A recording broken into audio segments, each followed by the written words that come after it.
And Justin was nice enough to remind me I need to record, so thank you. So we've already done the end behavior, and we should have drawn, hopefully you did, in your notes, a small graph. Just a graph that is an even graph, and I'm negative since it's negative 1/4. How many turns does this graph have? What's the max number of turns? Not necessarily it has it, but max. 3. Remember the max number of turns, and if you look back in your notes, is degree minus 1. What is the max number of zeros this could have? Somebody raise your hand and tell me that. 4. Okay? So the max number of zeros is the degree. The max number of turns is degree minus 1. So now we want to figure out where it crosses the x-axis. Where does it touch the x-axis? What do I need to do to figure that out? What? Factor. Yeah, factor. Go ahead. And so we're going to factor. Uh-oh. I see ugly things. Anybody else see something ugly? Fractions. How many of you see those fractions? All right, good. So we're going to actually factor out the fractions so that you guys see nice pretty whole numbers here in just a second. Okay? Now, before I do that though, what does this also start with that I don't normally like? Good. So I'm actually going to factor out a negative fraction. What is the common denominator for all 4 of them? 4. So instead, I can't do the 4, so I'm going to do negative 1/4. Okay, and is there an x in all 3? What's the smallest exponent? X squared. Now, I need to figure out what is negative 1/4 x squared times what gives me negative 1/4 x to the 4th. X squared, right? So I'm going to show you 2 ways to do this. This is the actual factoring way, and then I'm going to give you an easier way after this. But if I say to show me the factored form, it must be this way. But if I just say find the zeros, you can do it the other way that's a little quicker. Okay, but I'll show you that in a minute. We have to find the x-intercept first. Yep.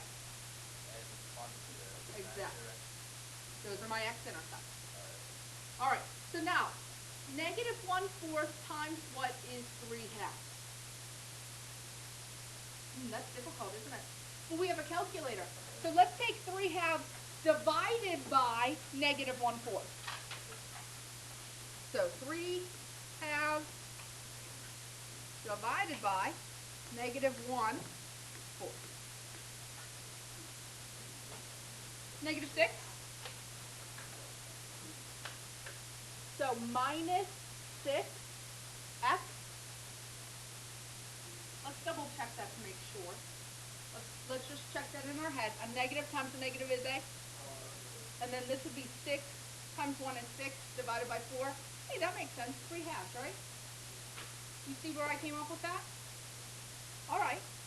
Figure out the last number then. Figure out the last number, and you can do it whichever way you want.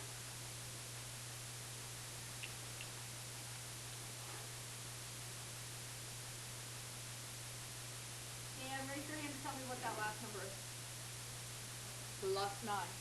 Now, remember, you can either think negative 1/4 times what is negative 9/4, or you could do negative 9/4 divided by negative 1/4 in your calculator.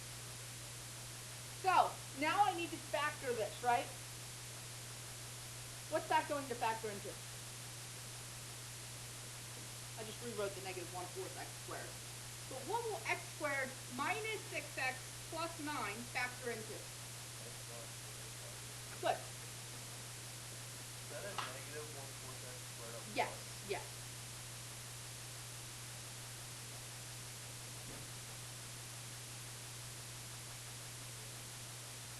Second. All right, negative 1/4 x squared. If I set that equal to 0, what does x equal? The negative 1/4 x squared. 0. But how many zeros? 2. Why? Because you take the square root of that. So technically plus or minus 0, right? But they're the exact same of 0. And here, Exacto was trying to give me the answer. What were you trying to tell me? 3. Oops. Oops, oops, oops. Hey, come back. There we go. 3 and 3. So, where does this cross the x-axis? Good. You are sure about that too. I like it. Does not. Okay, good question. Why doesn't it? They're both even multiplicities. Remember, odd multiplicities go through. Even multiplicities touch but do not go through. That make sense? Hey, that homework last night paid off, didn't it? Look at him. He's like on it. All right. So somebody else, raise your hand and tell me, where does it touch the x-axis? Hand? Okay. So we're going to graph this by hand, but we're just going to do a nice sketch of it. So we're not going to have exact numbers, but it will be a nice sketch, okay? Well, what x numbers do I have to put on? 0 and 3, right? 0, 1, 2, 3. And both of the ends, after the 0 and after the 3, have to be going down. So down I go, down I go. So here I come up, and I touch the 0. Do I cross it? So I'm going down, right? And I go back up then, and I touch the 3. Whatever you do, try not to make this spot right here or this spot look like a V. Meaning, try not to make your graph look like that. See how that looks like a V? That's called a cusp, and that's something different we haven't got to. So try to round them out when they do touch. Just touch. If it doesn't look perfectly rounded, that's fine. But if it ends up coming up and back down like that, that's a no. Got it? So try to round it out. Now, do you want me to show you another way to find the zeros if I don't say factor? Okay? Yeah. It's a little easier, and I'm still going to do it by hand. I have a question on the graph there. Yeah. Is it like pointing down because of your negative? Yes. Yes. Or I can always look back at the little graph I made right here. All right, so I'm going to show you one more way. And if you remember from Algebra 2, we talked about the I Hate Fraction Club. Anybody else remember that? Okay. I can multiply everything by a number here. Okay, since technically f of x would have to be 0 to find the zeros, right? And if I multiply 0 by a number, what does that still equal? 0. So what number do you want to multiply by? -4. How about negative? The reason I'm saying -4 is because I want to make that positive. That's the only reason. Okay? So I'm going to multiply all these by -4. And if I do that, that becomes x to the 4th, right? Minus 4 divided by 2 is, times 3 is, so 6x cubed. -4 divided by 4 is, times 9 is, plus 9x. Hey. Wait a second. I kind of have the exact same numbers that we had before, right? So I could factor out the x squared. If I factor it out, hey, isn't that the exact problem I had, but no fraction now in front? So you've got the two options there. You could work with the fraction and have it in front if I say it must show me the factoring. But I'm probably going to say, show me the x-intercepts algebraically. That would work. What do you do if it's -1/4 x to the 10? You just pull out 3? Well, I would still pull out 2 because that's the smallest exponent, but I'd be left with 3. How do you factor x to the 10? Does it make a difference or not? What do you mean? That would be x to the 10 by That would make a difference in our factoring, and we'll look at problems like that later. So why would you pull out another? I notice now I don't have an x in each one to pull out. Whatever you pull out has to be pulled out of all of them. Kind of like if I said everybody in here needs to give me a homework, except Leanne. How would you feel about that? Yeah. Most of you would be upset, right? Yeah. Okay, instead, it has to be all. I'm taking it from all of you. So about like that -4 up there, so that should take care of the well button. Yeah, because technically I multiplied it over here too, and -4 times 0 is still, yep. Isn't that nice? Like I was wondering, like yeah, if you were I would be fine by No. -4. Okay. No. Cool? Alright. So let's now use the calculator to find the real zeros. And these are decimal approximations. So go ahead and write that down. We have 10 minutes. Yep, we're down to 10 minutes because we're on an activity period today. What do you think I need to do first? What? Well, it says to use a, so we're going to graph it in the calculator. So I'm going to give you a minute to write that down because then I have to type it in.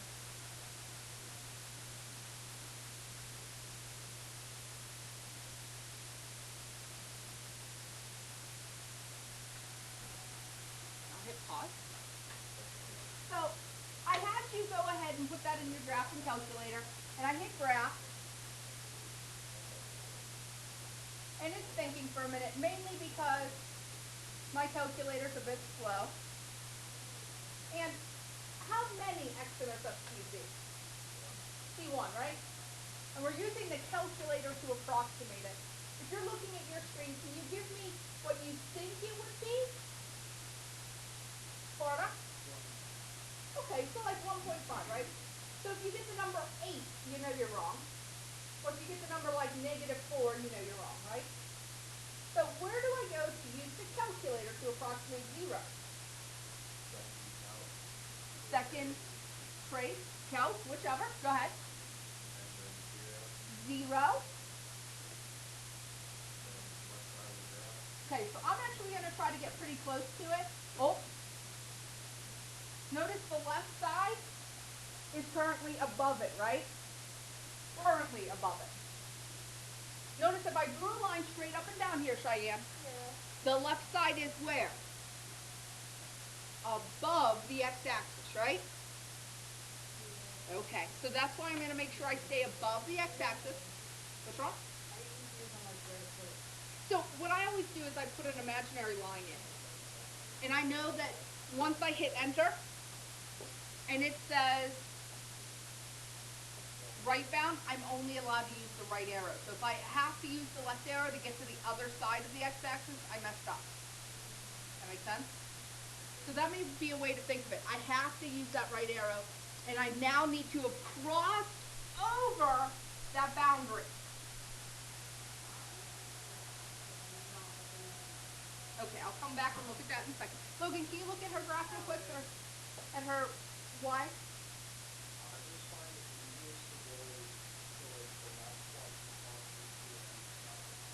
Oh, like you mean like way up here? Now, be careful though, because if it touches like 3 times in there, you cannot do that.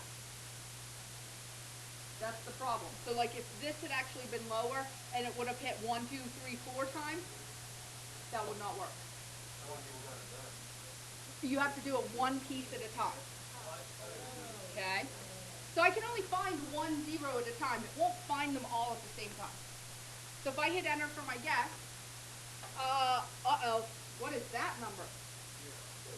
0, right? Anytime you have that one, you have that E -12, E negative something, that's 0. So my approximation is what? 1.64, I got 1.646, right? Okay, and that would be what, fine, 1.65 is fine. Everybody good? And that's fine. That's because yours was a little closer than what mine was.